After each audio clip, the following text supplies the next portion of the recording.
Yo, what's up guys? Before this video starts, I actually want to show you this producer I found on TikTok real quick. His name is Bradley. He made a really sick song and dude, yeah, just listen to this real quick.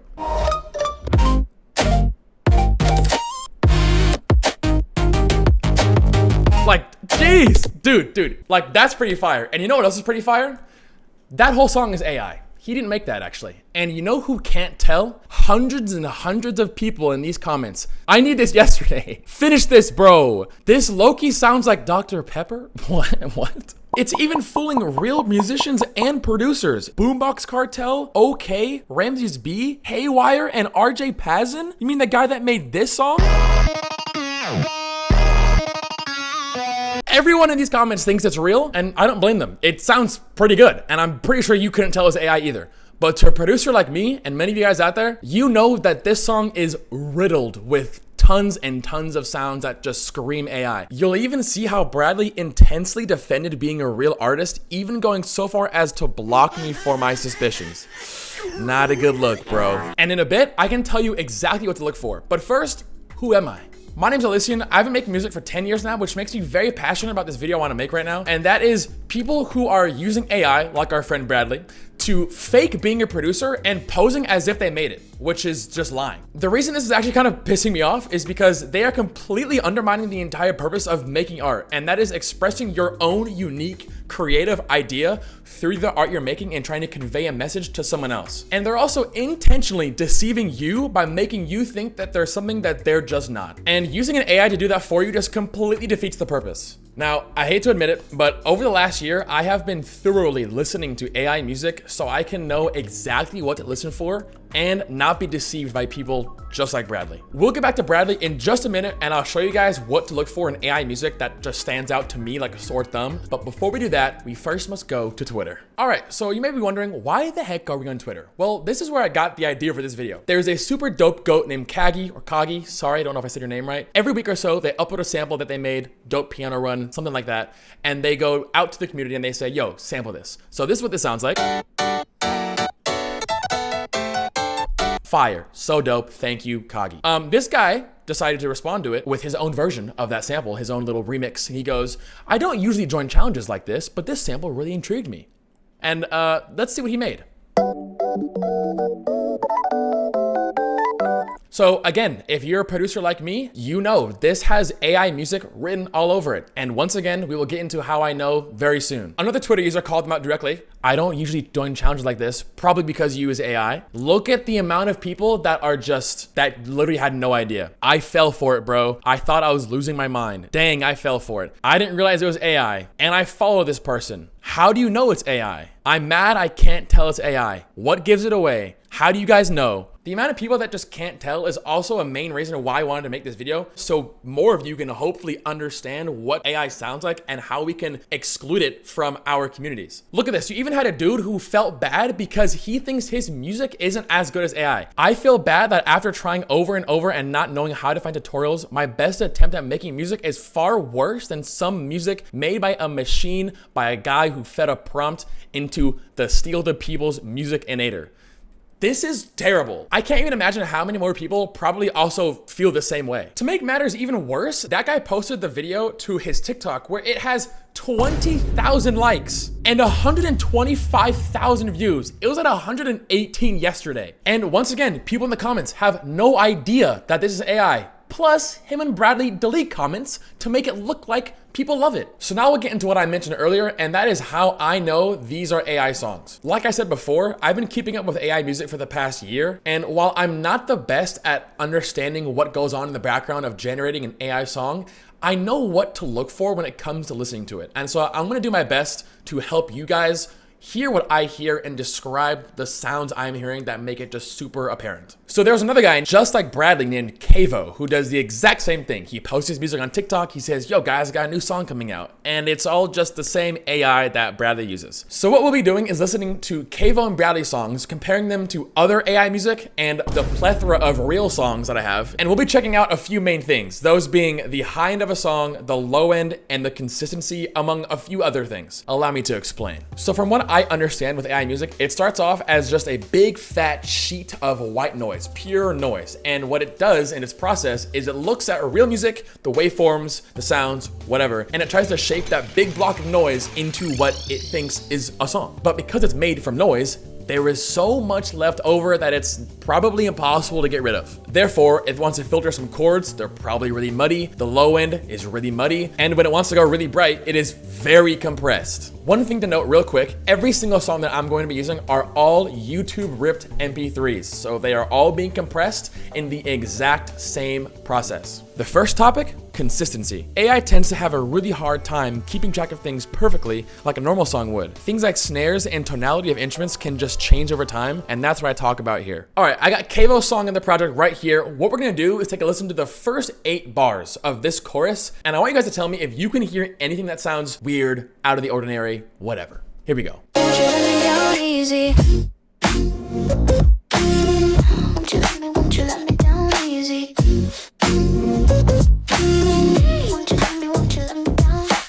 All right, so in case you couldn't tell, the snare changed 3 times just randomly, just for no reason. So I got the 3 snares that I want to point out right here. Here's the first one.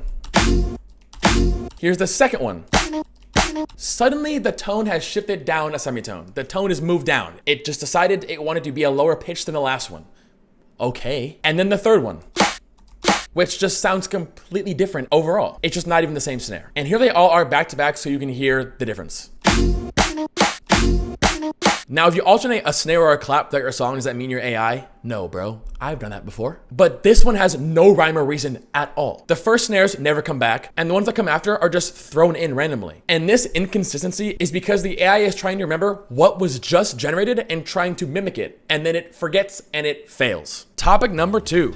High end. As I'm about to mention, this is the most telltale sign of an AI song almost ever. They all have the exact same unnatural, robotic, whispery, and weird high-end sound that you simply don't hear in real music, and it just sounds off-putting. And now we have probably the most standout, worst offense AI music does, and that is obliterating the high end. On this section of Kevo's song that we're about to hear, it sounds like it's supposed to be a big crash, the chords are opening up, it's a nice like, oh my gosh, it sounds so beautiful, but it is being destroyed by the high end. It's being obliterated. Listen.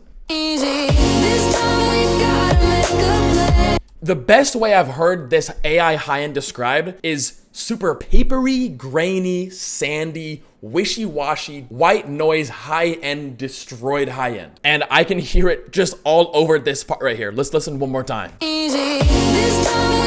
It just sounds terrible. Another quick reason as to why this is happening is because when the AI is processing the music, because of the amount of compression that this AI process goes through, it has to determine what it wants to sacrifice for that compression. And the first 3 things up on the chopping block is high-end detailed, how it sounds like going around your head, the width of the song, and then other tiny, detailed, high-end, transient sounds. Those all get eradicated in its process. And now what we can do is listen to some real music.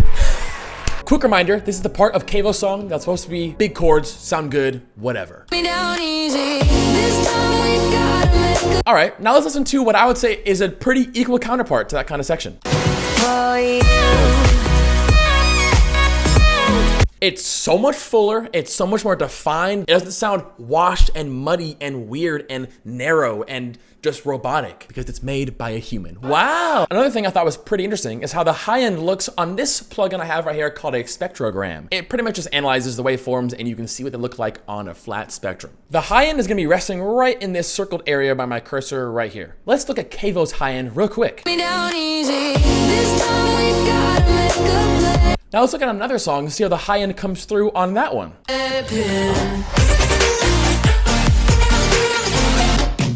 Would you look at that? Even though it is a compressed YouTube MP3, they're both being flattened at the same rate, but you can see the high end is still bleeding through like crazy. It is still clear enough and loud enough and bright enough to peak the spectrogram. One of the main takeaways you can have from what AI music sounds like is just, can you even understand the instruments or synths sounds that you're hearing? In Kevo's song, it just sounds like a muddied mess. In the song I just played, I can hear the synths. I can hear the vocal being processed. I can hear the LFO, the wobbling of the chord. I can hear the bass. I can hear everything so clearly. In AI, electronic music, you really hardly can. And when it tries to do real instruments, you can kind of tell something is off. If we go ahead and take a look at Bradley's song Gold, actually, the high-end thing that we did with the spectrogram is actually replicable. Here's Bradley's chorus.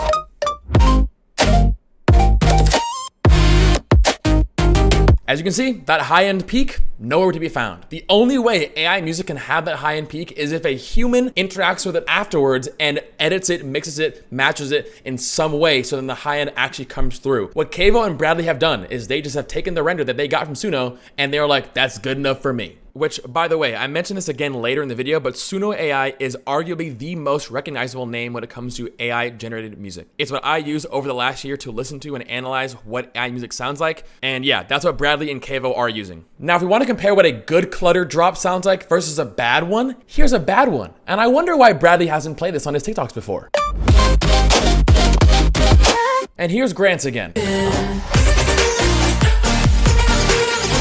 Again, even though it's kind of cluttered, I can hear everything. Bradley's song is just chaotic. Guys, a lot of this is just unfortunately listening to all this AI music and being able to point out that AI high-end, muddy, weird sound. Like I said, over the last year, I took it upon myself to be the clanker for this community and listen to like so much AI music, I am sorry. But the only way we can tell what the enemy is doing is by understanding their methods. One thing that's fun to hear is the amount of AI instruments that is just all over Bradley's songs and all over the songs that I've generated myself. Take a listen to this lead sound from this song that I have. That kind of whistly sound, right? Let's listen to the lead in this Bradley song. That's nearly the same thing, bro. And Bradley's other song, Gold, the same lead can be heard trickled over the chords right here. That almost kind of straining sound that the lead gives when it goes higher up the notes is a signature Suno sound. Here it is again. And here's a very similar one that I have in another song. It has that same weird tinny, metallic-y, robotic sound in there. It's just like it's embedded into the sound and they're evident in both. One sound I found in Bradley's song that was actually hilarious was this one right here. That kind of crunchy bass lead kind of sound, because that sound is like another staple Suno sound. I have another Suno song that I generated right here, and you can hear the same sound clear as day right here. And guys, if we revisit Bradley's TikTok, he posted a video where he made some Tron themed synthwave song, and guess what you can hear in like the literal first half a second? That same crunchy lead bass type sound, because yet again, that is a staple Suno sound. And just to make it painfully obvious again that Bradley's music is Suno, here's another section of that synthwave song that I got from Suno. And here's the exact same lead in Bradley's song Gold.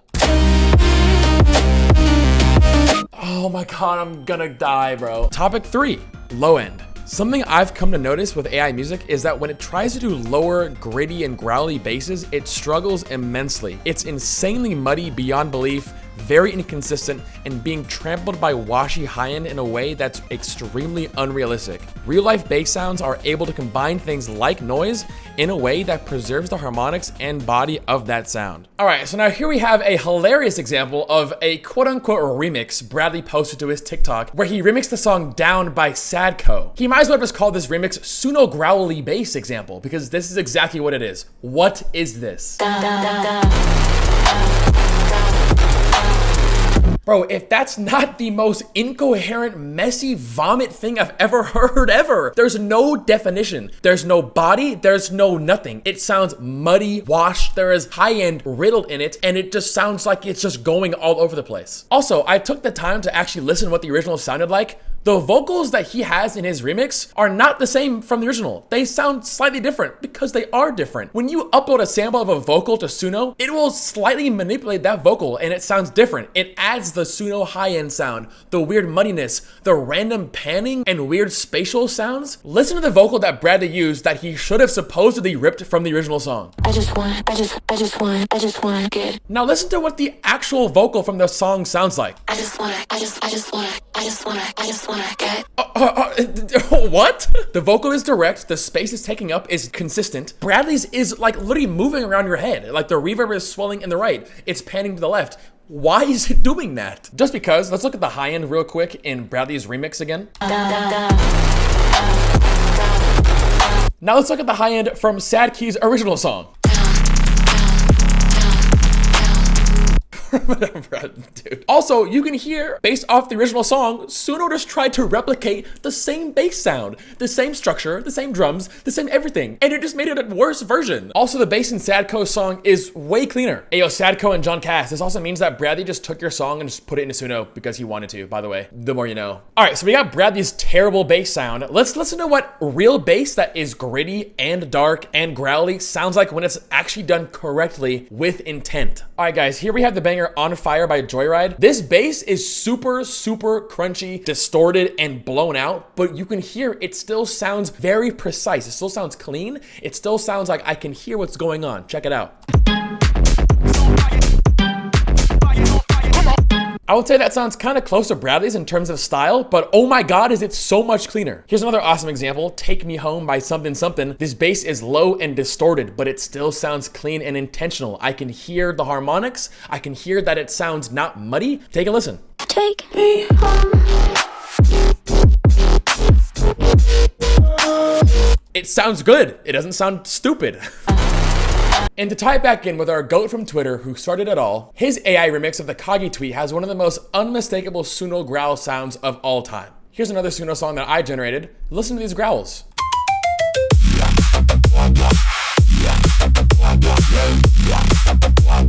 Now here's the growls from the Twitter guy. It's the same growl, bro. It's literally the exact same growl. Another huge staple of the AI EDM design are these really quick stutter glitch fills that it loves doing. Here's that same AI song that I generated from before. Those really fast glitches are also right in this Twitter guy's song.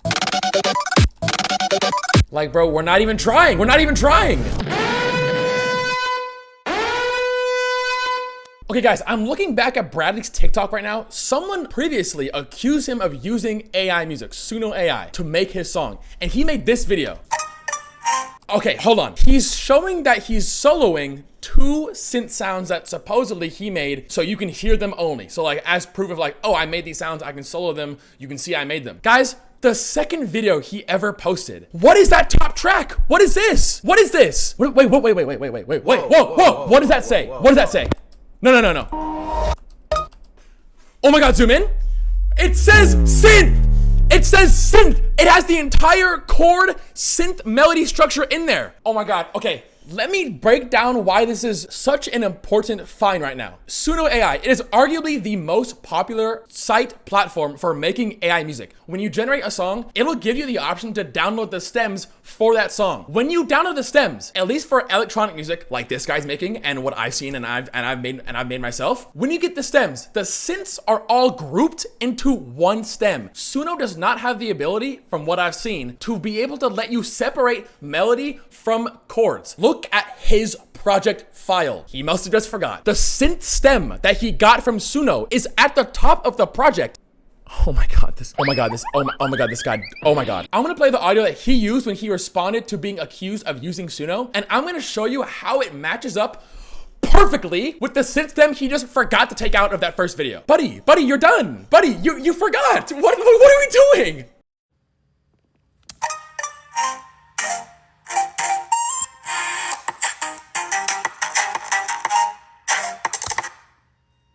Right. Okay guys, to recap just a little bit in case I was moving a little bit too fast. The TikTok Bradley made that has the purple waveform at the top of his project file is the synth stem that he got from Suno. For every single video that he makes showing the project file after that TikTok, that stem is suddenly gone. You can't see it. It's hidden somewhere else in the project. What I just showed you with the line moving through the waveform like that was whenever the line was moving over one of those big chunks, the big clumps of audio, that was the audio of the Suno stem being played. And that's what you're hearing. And Bradley is here making a video being very confident in the fact that he is only playing the audio from the two synths soloed that you can see, while he secretly has the Suno stem hidden above your view in the project.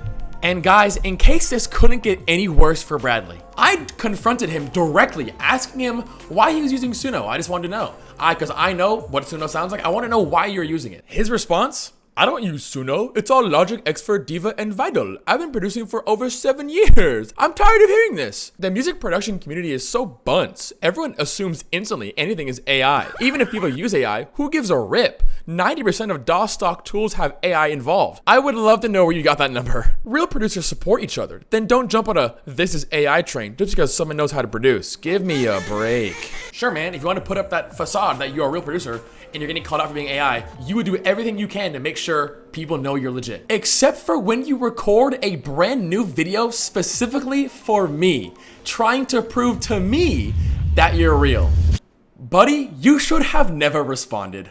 Alright guys, let me make something very clear. What I'm about to show you is concrete evidence that Bradley cannot refute that he is hiding AI stems in his song and making you think that he made everything you're seeing. This video I'm about to show you is the video he sent to my DM. As you can see, it says account not found. It wouldn't let me download it because he blocked me, so I had to screen record it. We're gonna watch it for a second and I'm gonna show you the insane details that this guy forgot to keep out of this video that just exposed him fully.